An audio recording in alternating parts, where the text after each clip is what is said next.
Hello,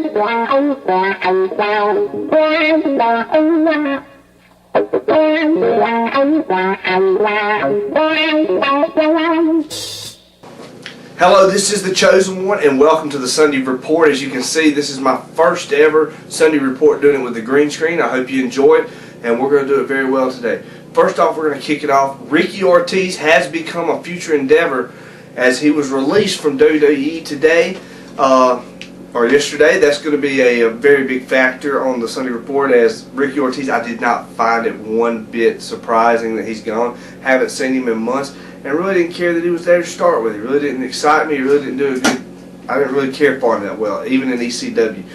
Now, moving on, we're going to talk about Raw. Sergeant Slaughter will be the special guest host this week on Monday Night Raw, which is going to be awesome. I think he knows what he's talking about, and whoever said that he didn't know who he was talking about is a dumbass. And you're going to find out that right here on the Sunday Report, that also on Monday Night Raw, you got the special guest host Sergeant Slaughter on Monday Night Raw, plus you're going to have a possible hint at Shawn Michaels' return or somebody else. We can see what happens. That one call, that's all. We'll see how that goes.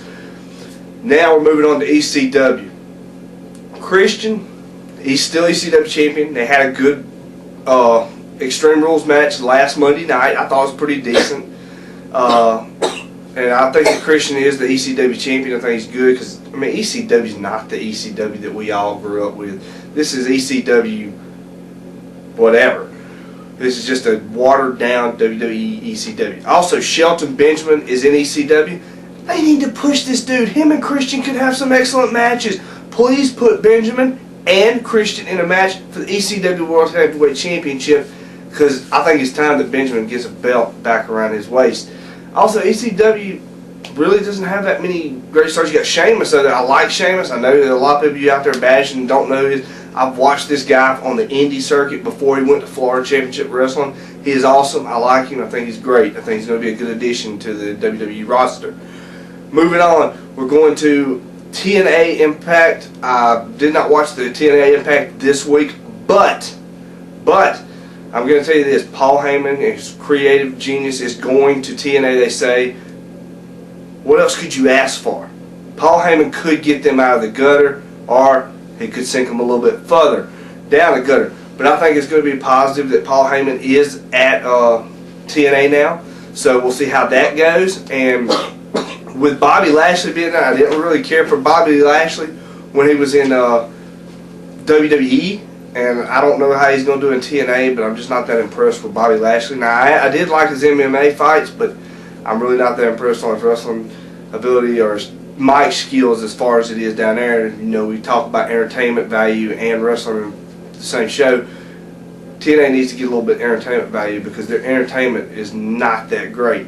Moving on now, we're going to SmackDown. Hardy, Punk. This could be a damn good match come SummerSlam if used right.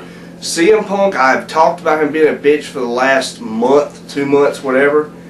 I won't have to give the guy some credit this time. Alright, he really shined Friday night on SmackDown. I will give him credit on that.